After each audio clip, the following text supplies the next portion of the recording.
السلام علیکم۔ آج ہم ایک ایسی قوم کی بات کریں گے جس کا ذکر قرآن میں کچھ یوں ہے کہ ویسی قوم پہلے کبھی پیدا ہی نہیں کی گئی تھی۔ جی، قوم عاد۔ بالکل، یہ کہانی ہے ایک بے مثال طاقت کی، ترقی کی اور پھر ایک بہت ہی عبرتناک انجام کی۔ صحیح۔ ہمارے پاس جو ذرائع ہیں، خاص طور پر قرآن کریم اور کچھ آثار قدیمہ کے حوالے بھی، وہ بتاتے ہیں کہ تقریباً 2000 قبل مسیح میں عرب کی سرزمین پر یہ قوم آباد تھی۔ جی ہاں۔ جسمانی طور پر بہت مضبوط، خوبصورت اور ہر طرح کی نعمتیں تھیں ان کے پاس۔ لیکن پھر سوال یہ اٹھتا ہے کہ اتنی عظمت کے بعد وہ ختم کیسے ہو گئے؟ بالکل، اور یہی اس کہانی کا آپ کہہ لیں سب سے اہم نقطہ ہے۔ قوم عاد کے بارے میں زیادہ تر تفصیلات تو ہمیں قرآن پاک سے ہی ملتی ہیں۔ اچھا۔ دوسری تاریخی کتابوں میں ذکر بہت کم ہے، نہ ہونے کے برابر۔ تو آج ہم انہی قرآنی بیانات اور جو تھوڑی بہت تحقیقات ہیں ان کی روشنی میں دیکھیں گے کہ قوم کیسے عروج پر پہنچی۔ ٹھیک۔ پھر وہ کیا سرکشی تھی جس نے انہیں تباہی کے دہانے پر لا کھڑا کیا، اور آخرکار ان کا انجام کیا ہوا۔ مقصد صرف ایک قصہ سنانا نہیں ہے۔ نہیں، بالکل نہیں۔ بلکہ ان ذرائع سے جو سبق ملتا ہے اس کو سمجھنا ہے۔ تو پھر شروع کرتے ہیں ان کی پہچان سے۔ یہ قوم عاد، یہ تھے کون لوگ؟ دیکھیں، ذرائع بتاتے ہیں کہ یہ حضرت نوح علیہ السلام کے بیٹے سام، ان کی نسل سے تھے۔ اچھا، سام کی نسل سے؟ جی، اور ان کے ایک جد تھے عاد، اسی وجہ سے یہ قوم عاد کہلائی۔ اور ان کی جسمانی طاقت اور خوبصورتی کا تو ہم نے ذکر کیا ہی ہے، یعنی لمبے قد، مضبوط جسم، سرخ و سفید رنگت والے لوگ تھے۔ اور یہ صرف جسمانی طاقت ہی نہیں تھی، ان کی تہذیب، ان کی دولت، وہ بھی اپنی مثالیں آپ تھیں۔ یعنی کافی ترقی یافتہ تھے وہ۔ بہت زیادہ، بہت مالدار تھے۔ ان کی بستیاں ترقی یافتہ تھیں اور وہ رہتے تھے اونچے اونچے ستونوں والے شاندار محلات میں۔ اچھا، وہ ارم ذات العماد والا ذکر۔ بالکل، قرآن میں جو آتا ہے ارم ذات العماد، یعنی ستونوں والے ارم، یہ ان کی تعمیراتی مہارت اور شان و شوکت کی طرف اشارہ ہے۔ تو یہ ارم کوئی شہر تھا؟ جی، ایک شہر۔ سن 1984 میں وہ خلائی شٹل چیلنجر نے عمان کے قریب صحرائے الربا الخالی میں کچھ آثار دریافت کیے تھے۔ ہاں، میں نے پڑھا تھا اس بارے میں۔ تو کچھ ماہرین کا خیال ہے کہ شاید یہ وہی شہر ارم ہے۔ صحرائے الربا الخالی، آج تو وہ دنیا کے بڑے صحراؤں میں سے ایک ہے، میلوں تک ریت ہی ریت، اونچے ٹیلے۔ جی، خالی چوتھائی جسے کہتے ہیں۔ لیکن ذرائع بتاتے ہیں کہ یہ علاقہ کبھی بہت سرسبز و شاداب تھا۔ اچھا، جہاں یہ قوم آباد تھی؟ جی ہاں، اب اس کی ویرانی خود ایک عبرت کی کہانی سناتی ہے۔ اور ارم نام کے بارے میں کیا مختلف باتیں ہیں؟ ہاں، اس پر بھی الگ الگ رائے ہیں۔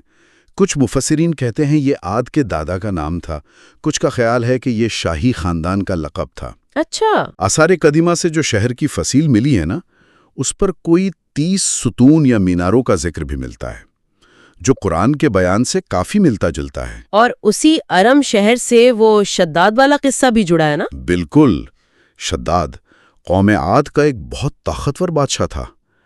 کہتے ہیں قد و قامات میں، جسمانی قوت میں اس کا کوئی ثانی نہیں تھا۔ اور اس نے وہ زمین پر جنت بنانے کی کوشش کی تھی؟ جی، قصہ مشہور ہے کہ اس نے جب جنت کی تفصیلات سنی تو اس نے کہا میں زمین پر ویسے ہی جنت بناؤں گا، عدن کے صحرا میں۔ کیسی جنت تھی وہ؟ ارے بہت شان و شوکت والی، سونے چاندی کی اینٹیں، جواہرات سے جڑے ہوئے ستون، نہریں، باغات۔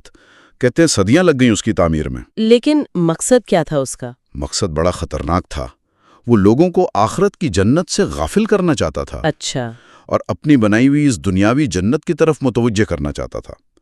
یہ ایک طرح سے آپ سمجھے خدائی طاقت کو چیلنج کرنے جیسا تھا۔ لیکن جب وہ تیار ہوئی اور شداد اپنے پورے لاؤ لشکر کے ساتھ اس میں داخل ہونے لگا تو ذرائع بتاتے ہیں کہ شہر کے دروازے پر پہنچتے ہی اللہ کا عذاب آ گیا۔ وہیں پر؟ جی، وہیں پر وہ اپنی جنت سمیت ہلاک ہو گیا۔ یہ تکبر کا اور خدائیدہ دعویٰ کرنے کا انجام تھا۔ یہ تو بادشاہ کا تکبر تھا۔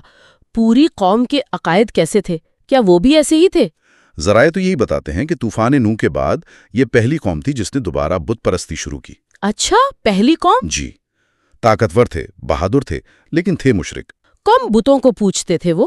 مختلف روایات ہیں، کچھ میں صدا، سمود، ارا جیسے نام آتے ہیں۔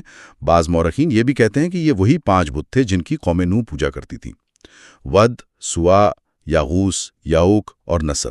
تو جب گمراہی اتنی بڑھ گئی؟ تب اللہ نے انہی کی قوم میں سے ایک معزز خاندان سے حضرت ہود علیہ السلام کو نبی بنا کر بھیجا۔ بہت نیک، سمجھدار اور وجیحہ شخص تھے۔ اور حضرت ہود کا پیغام کیا تھا؟ بہت واضح اور سادہ پیغام، اے میری قوم، اللہ کی عبادت کرو، اس کے سوا تمہارا کوئی معبود نہیں۔ لیکن قوم نے کیا کہا؟ قوم نے کہا، نعوذ باللہ، تم ہمیں بے وقوف لگتے ہو اور ہم تو تمہیں جھوٹا سمجھتے ہیں۔ یعنی صاف انکار کر دیا۔ بالکل، اور یہ بھی کہا کہ ہم اپنے باپ دادا کے خداؤں کو تمہارے کہنے پر نہیں چھوڑ سکتے۔ او، صرف انکار ہی نہیں بلکہ انہوں نے حضرت ہود علیہ السلام کو چیلنج بھی کیا کہ اگر تم سچے ہو تو لے آؤ وہ عذاب جس سے ہمیں ڈراتے ہو۔ اتنا تکبر! جی، حضرت ہود علیہ السلام انہیں بار بار اللہ کی نعمتیں یاد دلاتے رہے، تمہاری طاقت، تمہارے باغات، تمہاری خوشحالی، انہیں اللہ کی پکڑ سے ڈراتے رہے۔ طوفان نوح کی مثال بھی دی، مگر وہ قوم تو اپنی طاقت کے نشے میں بالکل اندھی بہری ہو چکی تھی۔ قرآن میں ان کے الفاظ بھی نقل ہوئے ہیں نا؟ جی، قرآن بتاتا ہے وہ کہتے تھے، پھر قوم عاد نے تو ناحق ملک میں غرور کرنا شروع کر دیا اور کہنے لگے کہ ہم سے بڑھ کر قوت میں کون ہے؟ استغفر اللہ۔ ان کے کوئی 13 قبیلے تھے، عمان سے یمن تک وسیع سرسبز علاقے ان کے قبضے میں تھے۔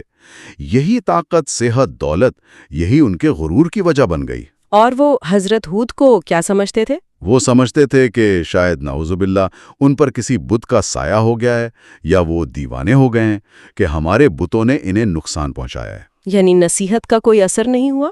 بالکل نہیں۔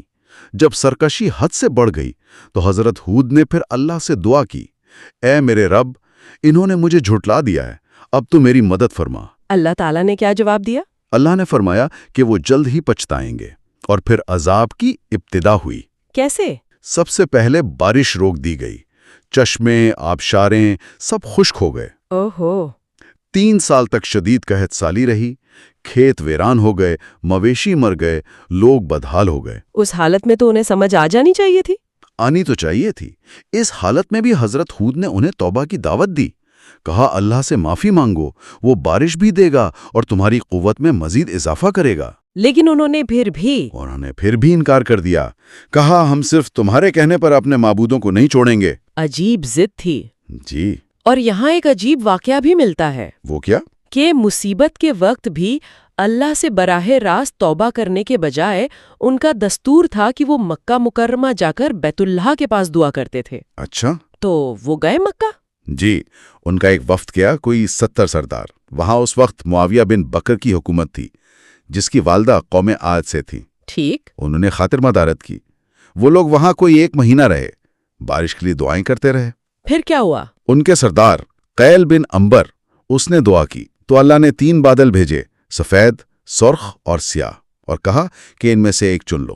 تو قیل نے کون سا چنا؟ اس نے سوچا سیاہ بادل میں زیادہ پانی ہوگا، تو اس نے سیاہ بادل چن لیا۔ اسی وقت غیب سے آواز آئی کہ تو نے ہلاکت اور تباہی کو پسند کیا ہے۔ اللہ اکبر۔ وہ سیاہ بادل قوم عاد کی بستیوں کی طرف بڑھا۔ لوگ اسے دیکھ کر بڑے خوش ہوئے کہ چلو اب بارش ہوگی۔ لیکن وہ بارش نہیں تھی۔ نہیں، وہ بارش نہیں تھی۔ قرآن بتاتا ہے کہ اللہ نے فرمایا، یہ وہ عذاب ہے جس کی تم جلدی مچا رہے تھے، ایک آندھی جس میں دردناک عذاب ہے، یہ اپنے رب کے حکم سے ہر چیز کو تباہ کر دے گی۔ کیسی آندھی تھی وہ؟ ذرائع بتاتے ہیں کہ مسلسل 7 راتیں اور 8 دن تک وہ شدید آندھی چلتی رہی۔ 7 راتیں 8 دن؟ جی، ایسی آندھی جس نے ہر چیز کو تہس نہس کر دیا، انسان، جانور، مکانات، کھیت، کچھ بھی باقی نہ رہا۔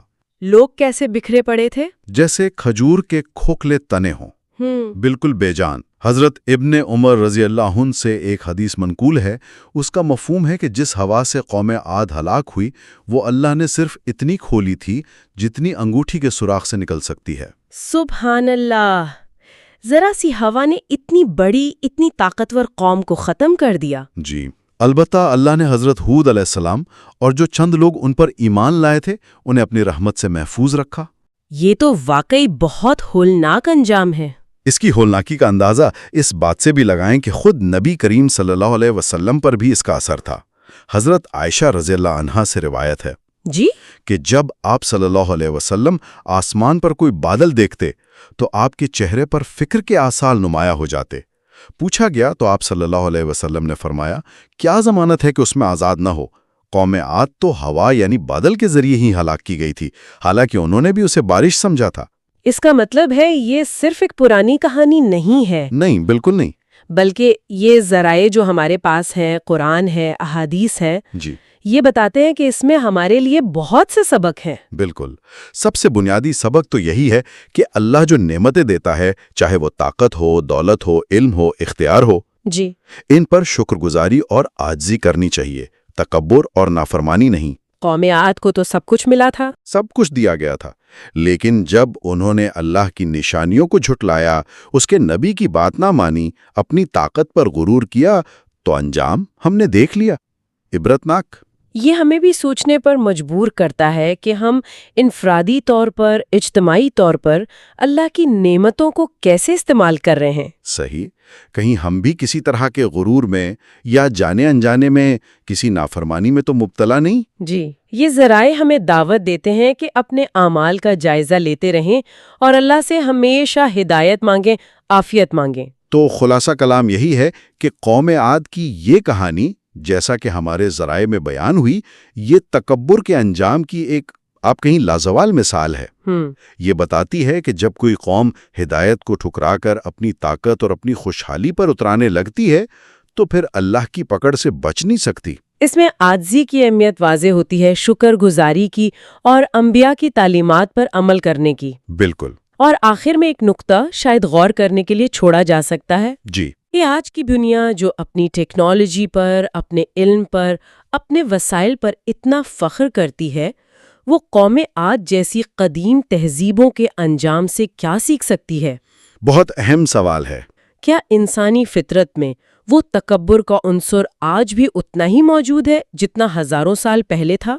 اور کیا اس کے نتائج بھی ویسے ہی ہو سکتے ہیں، بھلے شکلیں مختلف ہوں؟ یہ سوال یقیناً ہمیں ان واقعات پر جو ان ذرائع میں بیان ہوئے ہیں گہرائی سے سوچنے کی دعوت دیتا ہے۔